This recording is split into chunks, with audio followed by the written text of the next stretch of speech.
He was 60, married 32 years. By all accounts, a good man. He stayed faithful, paid the bills, tried to be kind, never yelled, never left, never stopped showing up. And yet, she stopped looking at him, not in anger, not in frustration, just with emptiness. Her eyes were dead, not because she hated him, but because she couldn't feel him anymore. He still made her coffee, still complimented her hair, still tried to bring laughter into rooms that had long gone cold. And the more he gave, the more she faded. One night, after dinner, he reached for her hand. She didn't flinch, but she didn't respond either. It was like touching furniture. There, but not alive. That night, he didn't sleep. He lay awake, staring at the ceiling, wondering how a marriage could die, without ever being broken. Then, sometime around 3 a.m., he realized something terrifying. He had become safe, predictable, emotionally available, but energetically invisible. He'd become the man who pleased, but no longer pulled. So he did the hardest thing a man like him could do. He stopped, not with resentment, not with punishment, but with stillness. He stopped over-explaining, stopped checking if she was okay, stopped trying to earn back something. He never truly lost, only misplaced. He didn't become colder, he became deeper. And slowly, something shifted. She began to glance longer, ask keener questions, stand just a little closer than before. She didn't say, "I want you again," but her silence began to hum with curiosity.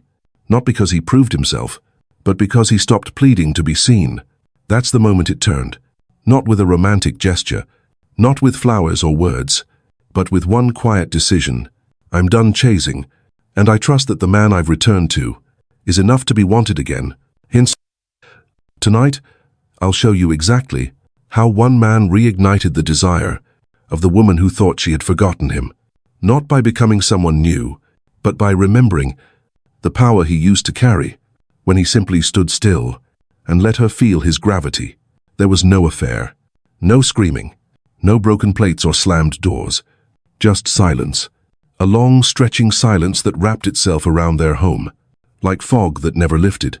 For years she was warm, not loud, not dramatic, just soft in her own way. She'd smile when he walked in, reach out to touch his arm while he read, lean in, even when she didn't speak. But now, nothing. She still made dinner, still asked if he needed anything, still folded his shirts exactly how he liked. But the spark was gone. Not dimmed, gone. She went to bed early, didn't turn to kiss him goodnight, didn't meet his eyes in the kitchen. When he reached for her hand, she let it happen, but her fingers never curled back around his. It was like holding something that used to be alive, and now was just going through the motions. He blamed her. At first, she's changing, he thought. Maybe she's just tired. Maybe it's hormones, or work, or the kids. But late one night, as he sat alone in the living room, staring at nothing, a deeper truth started to rise. Not loud, just honest. She didn't change. He did. He wasn't always like this. So safe, so careful, so accommodating. He used to have a fire in him, used to have opinions, jokes with sharp edges, a quiet confidence that filled the room.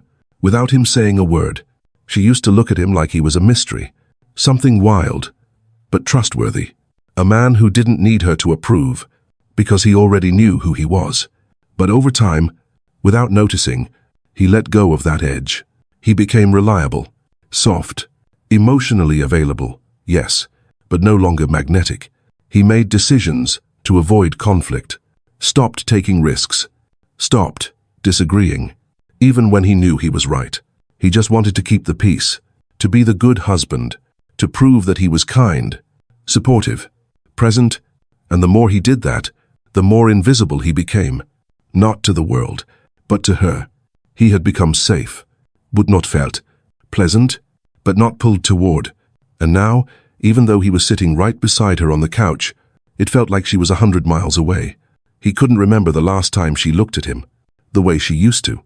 Not with love, but with desire. He used to think that love alone was enough, that showing up, doing the right things, being emotionally supportive, would keep the fire alive. But love without polarity is friendship. Support without gravity is service, and kindness without tension, it's invisible. He had slowly, quietly, become the man she could depend on. But no longer désir. And the worst part? He didn't even notice. When it happened, it didn't happen in a fight. There were no ultimatums. No, we need to talk moment. Just a quiet Tuesday evening, after dinner, when he looked at her across the room and didn't try to fix it. She was scrolling her phone, legs tucked under a blanket, half present, half gone, and for the first time in years, he didn't ask her how her day was, didn't reach for her hand, didn't fill the space with small talk or soft attempts to reconnect. He just sat, still, present, not angry, not cold, just still. It wasn't the silence of a man giving up. It was the silence of a man waking up. He realized that for too long, his energy had been reaching outward, always adjusting, always compensating, always softening, and in doing that, he had emptied himself.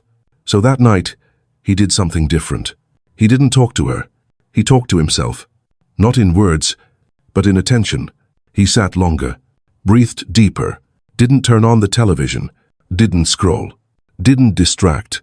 And in that stillness, something returned. Not an emotion, a presence. The next morning, he woke earlier. No alarms, no reason. He went outside and walked. Slow, quiet, alone. Not to fix anything, just to feel the ground under his feet, the sky overhead, the pulse in his chest. Later that week, he picked up his old tools, carved wood like he used to, not to impress, not to escape, but to work with his hands and remember what it felt like to shape something, with patience and focus. He didn't tell her about it, didn't post it, didn't mention it at dinner. He just lived differently, quieter, deeper. She noticed. Not immediately, not with words, but with small glances, lingering eyes, a pause in the hallway. She asked where he went that morning. He said, just out for some air. Simple, unapologetis, grounded.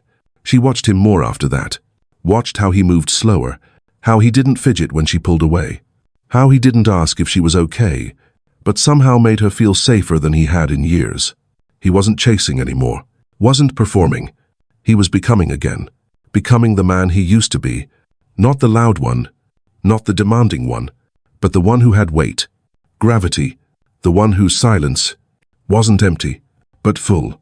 And the more he came back to himself, the more she felt it, not in her mind, in her body. She couldn't explain why, but something inside her began to turn toward him again, not because he asked, but because he no longer needed to. At first, she didn't know what was different. She just felt it. He wasn't reacting the way he used to. He didn't shrink when she went quiet, didn't chase after her when she pulled away, didn't try to fill the silence with soft offerings of affection. He just stood, Saturday, moved, with an energy she hadn't felt in years. He wasn't trying to please her, and somehow, that made her curious. One afternoon, she noticed him in the garage, bent over a piece of wood, sanding it slowly. No music, no phone, no urgency, just presence. She stood in the doorway longer than usual, didn't speak, just watched. Something about the way he moved steady, unbothered, made her feel like a guest in her own marriage. He looked over, saw her watching, but didn't say a word. He just gave a small nod, then went back to what he was doing. And that moment, so small, so quiet, hit her harder than any compliment ever had. Because for the first time in a long time, he wasn't trying to win her attention. He already had it, without even reaching. That night, she lingered in the kitchen while he cleaned up, asked about the carving, where he learned it, why he picked it up again. He answered calmly, directly, didn't elaborate, didn't over-explain. And in his restraint, she heard strength. Over the next few weeks, she started asking more questions, little ones, almost careless on the surface, but he could feel the shift underneath. She wasn't just talking, she was leaning in. One night, she laughed, really laughed, at something he said, a dry joke, a flicker of wit he hadn't used in years, and the way her hand brushed his arm when she walked past him. That wasn't routine, that was instinct. She wasn't responding to words. She was responding to energy. Something had returned to him. A groundedness, a depth, a quiet masculinity that didn't need permission to exist. And she felt it, in her chest, in her breath, in the part of her that didn't understand logic, but knew when a man was truly there. He didn't push, didn't lead her with force. He simply led with gravity. And just like that, without speeches, without games, without romance, the woman who had gone emotionally cold began to feel warm again. Not because he changed for her, but because he reclaimed the man he used to be. Not louder, not stronger, just more still, more clear, more whole. And in that stillness, she finally felt safe enough to feel again. This isn't about tricks. It's not about saying the right words or learning some secret phrase that unlocks her affection. It's about gravity. Because when a woman stops feeling you, it's not because you didn't do enough. It's because you stopped being a force in the room. You became light. Not soft light. Weightless. Pleasant, but forgettable. Helpful, but not felt. Most men, when they sense distance, double down on kindness. They chase. They please. They ask, "What do you need? How can I make this better?" But desire doesn't live in reassurance. It lives in contrast. You don't need to become someone new. You need to become anchored again. That's where everything shifts. Because when a man is centered, truly centered, he doesn't chase. Not because he doesn't care, but because he trusts his presence. He walks into a room and doesn't fill it with words. He doesn't shrink. He doesn't perform. He doesn't try to earn his place. He simply takes it. And women feel that. Not logically, not in conversation, but in the way their nervous system reacts. When you walk past them without needing anything, when you sit beside them and say nothing, yet feel like everything. That's the strategy. Not silence as punishment, but silence with depth. Weighted silence. A quiet so full of presence. It draws her back like gravity. It's not about pulling away. It's about holding ground. Not disappearing, but reappearing. As the man who doesn't bend, every time she shifts. That's what rekindles attraction. Not your compliments, not your consistency, but your core, your unshakable, I am. And when you return to that, when you stop performing, stop chasing, stop molding yourself to her moods, she starts to feel something she forgot she missed. Not comfort, not safety, but pull. She remembers why she leaned in, why she opened up, why she chose you in the first place. Not because you were perfect, but because you had weight, depth, direction, and now you have more of it than ever before. So nu? She didn't fall back in love because you became nicer, more generous, more romantic.